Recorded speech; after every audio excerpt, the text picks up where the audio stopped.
അടുത്ത ഒരു വർഷത്തേക്കുള്ള ആരോഗ്യ സംരക്ഷണത്തിനായിട്ട് നമ്മളെല്ലാവരും കർക്കിടകത്തിൽ ഉലുവക്കഞ്ഞി കഴിക്കാറുണ്ടല്ലേ. ഏറ്റവും സിമ്പിളായിട്ട് തയ്യാറാക്കാൻ പറ്റുന്ന ഒരു ഉലുവക്കഞ്ഞിയുടെ റെസിപ്പി നോക്കിയാലോ. ഇതുണ്ടാക്കാനായിട്ട് ഞാനിവിടെ എടുത്തിരിക്കുന്നത് 1/2 കപ്പ് ഞവര അരിയാണ്. ഒരുപാട് പോഷക ഗുണങ്ങളുള്ള ഒന്നാണ് ഞവര അരി. ഇത് നമുക്ക് നന്നായിട്ടൊന്ന് കഴുകിയെടുക്കാം. ഇനി എടുത്തിരിക്കുന്നത് 1/2 കപ്പ് ചെറുപയറാണ്.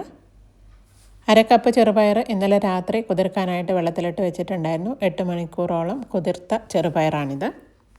ഇനി വേണ്ടത് ഉലുവയാണ്. 2 ടേബിൾ സ്പൂൺ ഉലുവ ഇന്നലെ രാത്രി നന്നായിട്ട് കഴുകി കുതിർക്കാനായിട്ട് വെള്ളത്തിലിട്ട് വെച്ചിട്ടുണ്ടായിരുന്നു. 8 മണിക്കൂറോളം കുതിർത്തെടുത്ത ഉലുവയാണിത്. ഇനി ഇതെല്ലാം നമുക്ക് വേവിച്ചെടുക്കുകയാണ് വേണ്ടത്. അതിനായിട്ടൊരു കുക്കർ എടുത്തിട്ടുണ്ട്. ഇതിലേക്ക് നമുക്ക് ആദ്യം തന്നെ ഉലുവ ചേർത്ത് കൊടുക്കാം. ഉലുവ കുതിർത്ത വെള്ളത്തോടു കൂടി തന്നെയാണ് ചേർത്ത് കൊടുക്കുന്നത്. പ്രമേഹം നിയന്ത്രിക്കാനും മുടികൊഴിച്ചിൽ തടയാനും ദഹനം മെച്ചപ്പെടുത്താനും നമ്മുടെ പ്രതിരോധ ശേഷി വർദ്ധിപ്പിക്കാനും ഒക്കെ ഉലുവ സഹായിക്കുന്നു. ഇനി നമുക്ക് കുതിർത്ത ചെറുപയറും ഇതിലേക്ക് ഇട്ട് കൊടുക്കാം. എല്ലാം ഒന്നിച്ച് തന്നെയാണ് വേവിച്ചെടുക്കുന്നത്. ഇതിൻ്റെ ഒപ്പം തന്നെ ഞവര അരിയും ചേർത്ത് കൊടുക്കുകയാണ്. നന്നായിട്ട് കഴുകിയതിന് ശേഷം ഇതിലേക്ക് ഇട്ട് കൊടുക്കാം. ഞവര അരി കുതിർക്കേണ്ട ആവശ്യമില്ല. എളുപ്പം ദഹിക്കുന്ന ഒന്നാണ് ഞവര അരി. അതുകൊണ്ട് തന്നെ കുട്ടികൾക്കും മുതിർന്നവർക്കും ഏത് പ്രായക്കാർക്കും കഴിക്കാവുന്ന ഒന്നാണിത്. നമ്മുടെ രോഗപ്രതിരോധ ശേഷി വർദ്ധിപ്പിക്കാനും ദഹനം എളുപ്പമാക്കാനും ഹൃദയാരോഗ്യത്തിനും അതുപോലെ തന്നെ സന്ധിവേദനയ്ക്കും ഒക്കെ ഉത്തമമാണ് ഇത് കഴിക്കുന്നത്. ഇതിലേക്ക് 2 കപ്പ് വെള്ളം കൂടെ ഞാൻ ഒഴിച്ചിട്ടുണ്ട്. ടോട്ടൽ 3 കപ്പാണ് ഒഴിച്ചിരിക്കുന്നത്. ഇനി കുക്കർ അടച്ച് വെച്ച് 5 വിസിൽ വരുത്തി ഇതൊന്ന് വേവിച്ചെടുക്കാം. ഇത് വെന്ത് വരുമ്പോഴേക്കും നമുക്കിതിൽ ചേർക്കാനുള്ള തേങ്ങാപ്പാൽ റെഡിയാക്കാം. അതിനായിട്ട് 1/2 കപ്പ് ചെറിയ തേങ്ങ എടുത്തിട്ടുണ്ട്. ഇതിലേക്ക് കുറച്ച് ഇളം ചൂടുള്ള വെള്ളം ഒഴിച്ച് ഇതൊന്ന് അടിച്ചെടുത്ത് നമുക്ക് 1/4 പാൽ എടുക്കാം.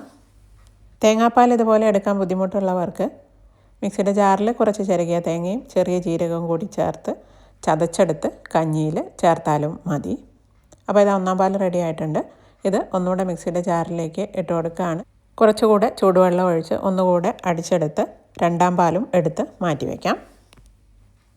അപ്പോൾ ഇതാ 1/4 പാലും 2/2 പാലും ഇവിടെ റെഡി ആയിട്ടുണ്ട്. ഇത് നമുക്ക് മാറ്റി വയ്ക്കാം. കുക്കറിൽ 5 വിസിൽ വന്നതിന് ശേഷം ഞാൻ അടുപ്പിൽ നിന്ന് മാറ്റി വെച്ചിട്ടുണ്ടായിരുന്നു. പ്രഷർ മുഴുവനായിട്ട് പോയിട്ടുണ്ട്. ഇനി ഇതൊന്ന് തുറന്ന് നോക്കുകയാണ്. കണ്ടില്ലേ, ഉലുവയും ഞവര അരിയും ചെറുപയറൊക്കെ നന്നായിട്ട് വെന്തിട്ടുണ്ട്. ഇനി നമുക്ക് ഇതിലേക്ക് തേങ്ങയുടെ 2/2 പാൽ ചേർത്ത് ഒന്ന് തിളപ്പിച്ചെടുക്കാം. ഇത് തിളച്ച് ആവശ്യത്തിനൊന്ന് കുറുകി വരണം. നമുക്ക് ഇതിലേക്ക് കുറച്ച് ചതച്ച ചെറിയ ജീരകം ചേർത്ത് കൊടുക്കാം. 1 ടീസ്പൂണോളം ചേർക്കുന്നുണ്ട്. പിന്നെ വേണ്ടത് 1 ടീസ്പൂൺ ഏലക്കാപ്പൊടിയാണ്. 1 ടീസ്പൂൺ ചുക്കുപൊടി കൂടി ചേർക്കാം. ഈ ഉലുവക്കഞ്ഞി രാവിലെയോ വൈകുന്നേരമോ ഏതെങ്കിലും ഒരു നേരം 7 ദിവസം തുടർച്ചയായിട്ടോ അല്ലെങ്കിൽ 14 ദിവസം തുടർച്ചയായിട്ടോ കഴിക്കാവുന്നതാണ്. ഈ കഞ്ഞി ആവശ്യത്തിന് കുറുകി വന്നിട്ടുണ്ട്. ഇത് നമുക്ക് 2 തരത്തിൽ കഴിക്കാവുന്നതാണ് കേട്ടോ. ഒന്നുകിൽ ഉപ്പിട്ടിട്ട് കഴിക്കാം, ഇല്ലെങ്കിൽ ശർക്കര ചേർത്ത് മധുരക്കഞ്ഞിയായിട്ടും കഴിക്കാം. 2 തരത്തിലും ഞാൻ ചെയ്ത് കാണിക്കാം. അതുകൊണ്ട് തന്നെ പകുതി ഞാൻ എടുത്ത് മാറ്റി വയ്ക്കുകയാണ്. ഇത് ഉപ്പിട്ട് കഴിക്കാൻ വേണ്ടിയിട്ടാണ് മാറ്റി വയ്ക്കുന്നത്. ഷുഗർ ഉള്ളവർക്ക് ഉപ്പിട്ട് കഴിക്കുന്നതാണ് നല്ലത്. കുട്ടികൾക്കൊക്കെ ആവുമ്പോൾ ശർക്കര ചേർത്ത് മധുരക്കഞ്ഞിയായിട്ട് കഴിക്കുന്നതാവും ഇഷ്ടമാവുക. അപ്പോൾ അത് ഞാൻ മാറ്റി വെച്ചിട്ടുണ്ട്. ഇനി നമുക്ക് ബാക്കിയുള്ളതിലേക്ക് 1/4 കപ്പ് ശർക്കരപ്പൊടി ചേർക്കാം. ശർക്കരയാണ് നിങ്ങളുടെ കയ്യിലുള്ളതെങ്കിൽ ഉരുക്കി അരിച്ച് ഇതിലേക്ക് ചേർക്കാവുന്നതാണ്. ഒരു 1/4 ടീസ്പൂണോളം ഉപ്പും കൂടി ഞാനിതിലേക്ക് ചേർത്തിട്ടുണ്ട്. നന്നായിട്ടൊന്ന് മിക്സ് ചെയ്ത് ഒന്ന് തിളപ്പിച്ചെടുക്കാം. ഉലുവക്കഞ്ഞി തന്നെ പലതരത്തിൽ നമുക്ക് ഉണ്ടാക്കിയെടുക്കാവുന്നതാണ്. എന്നും ഒരുപോലെയുള്ള ഉലുവക്കഞ്ഞി കഴിക്കാതെ പലതരത്തിലുള്ള കഞ്ഞികൾ ഉണ്ടാക്കുകയാണെങ്കിൽ എല്ലാ ചേരുവകളുടെയും ഗുണങ്ങൾ ശരീരത്തിന് കിട്ടുന്നതാണ്. ആയുർവേദ മരുന്ന് കടകളിൽ നിന്ന് കിട്ടുന്ന മരുന്നൊക്കെ ചേർത്ത് മരുന്ന് കഞ്ഞിയും നമുക്ക് തയ്യാറാക്കാം. അപ്പോൾ ഇത് ആവശ്യത്തിന് കുറുക്കി വന്നതിന് ശേഷം നമ്മൾ എടുത്തു വെച്ചിരിക്കുന്ന 1/4 പാലുണ്ടല്ലോ, അതിൻ്റെ പകുതി ഞാനിതിലേക്ക് ചേർത്ത് ഇളക്കിയെടുക്കുകയാണ്. 1/4 പാൽ ചേർത്തതിന് ശേഷം ഇത് തിളപ്പിക്കരുത്.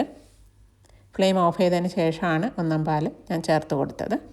നന്നായിട്ടൊന്ന് മിക്സ് ചെയ്ത് മാറ്റി വെച്ചിട്ടുണ്ട്. ഇനി നമ്മൾ നേരത്തെ മാറ്റി വെച്ചിട്ടുണ്ടായിരുന്ന കഞ്ഞിയുടെ പകുതി ഉണ്ടല്ലോ, അതിലേക്ക് ഉപ്പ് ചേർത്ത് കൊടുക്കുകയാണ്. ഉപ്പ് ചേർത്ത് മിക്സ് ചെയ്തതിന് ശേഷം നമുക്ക് ബാക്കിയുള്ള തേങ്ങാപ്പാൽ ഇതിലേക്ക് ചേർക്കാം.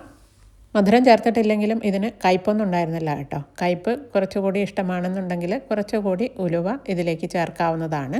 ഇനി നമുക്ക് ഇതിലേക്കൊരു വറവ് ഇടുകയാണ് വേണ്ടത്. ഈ വറവ് ഓപ്ഷണലാണ് കേട്ടോ.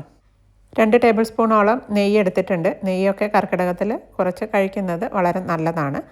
ഈ നെയ്യ് നന്നായിട്ട് ചൂടായി വരുമ്പോൾ കുറച്ച് വട്ടത്തിലരിഞ്ഞ ചെറിയ ഉള്ളിയാണ് ഇതിലേക്ക് ചേർത്ത് മൂപ്പിച്ചെടുക്കുന്നത്. നമ്മുടെ ശരീരബലം കൂട്ടാനും നടുവേദനയ്ക്കും സന്ധിവേദനയ്ക്കും ഒക്കെ പരിഹാരമായിട്ടും പ്രമേഹം കുറയാനും അതുപോലെ തന്നെ രോഗപ്രതിരോധ ശേഷി വർദ്ധിപ്പിക്കാനും ഒക്കെയാണ് നമ്മൾ കർക്കിടകത്തിൽ ഉലുവക്കഞ്ഞിയും മരുന്ന് കഞ്ഞിയും മരുന്നുണ്ടയും ലേഹ്യങ്ങളും ഒക്കെ കഴിക്കുന്നത്. അപ്പോൾ എല്ലാവരും ഇതുപോലൊക്കെ കഴിച്ച് കർക്കിടകത്തിൽ ആരോഗ്യത്തോടെ ഇരിക്കുക. അടുത്ത ഒരു വർഷത്തേക്കുള്ള ആരോഗ്യ സംരക്ഷണത്തിനായിട്ട് ഇതൊക്കെ കഴിക്കുക. അപ്പോൾ ഇതാ നമ്മുടെ ചെറിയ ഉള്ളി നന്നായിട്ടൊന്ന് മൂത്ത് വന്നിട്ടുണ്ട്, ഒരു ലൈറ്റ് ഗോൾഡൻ കളറായി വന്നിട്ടുണ്ട്. ഈ സമയത്ത് നമുക്കിത് കഞ്ഞിയിലേക്ക് ചേർത്ത് കൊടുക്കാം. അപ്പോൾ ഇതാ എളുപ്പമല്ലേ ഉണ്ടാക്കാനായിട്ട്. ഒട്ടും തന്നെ കയ്പില്ലാത്ത നമ്മുടെ 2 തരം ഉലുവക്കഞ്ഞി ഇവിടെ റെഡി ആയിട്ടുണ്ട്. എല്ലാവരും തയ്യാറാക്കി നോക്കണം. തയ്യാറാക്കി നോക്കിയിട്ട് നിങ്ങളുടെ ഫീഡ്ബാക്കൊക്കെ കമൻറ്റ് ബോക്സിൽ ഇടണേ. ഈ റെസിപ്പി നിങ്ങൾക്ക് എല്ലാവർക്കും ഇഷ്ടമായിട്ടുണ്ടാകുമെന്ന് വിചാരിക്കുന്നു. ഇഷ്ടമായിട്ടുണ്ടെങ്കിൽ എൻ്റെ ഈ വീഡിയോ ലൈക്ക് ചെയ്യാനും ഫ്രണ്ട്സിനും റിലേറ്റീവ്സിനൊക്കെ ഷെയർ ചെയ്യാനും എൻ്റെ ഈ ചാനൽ സബ്സ്ക്രൈബ് ചെയ്യാനും മറക്കല്ലേ. മറ്റൊരു ഹെൽത്തി റെസിപ്പിയുമായിട്ട് അടുത്ത വീഡിയോയിൽ കാണാം. Thank you. Bye bye.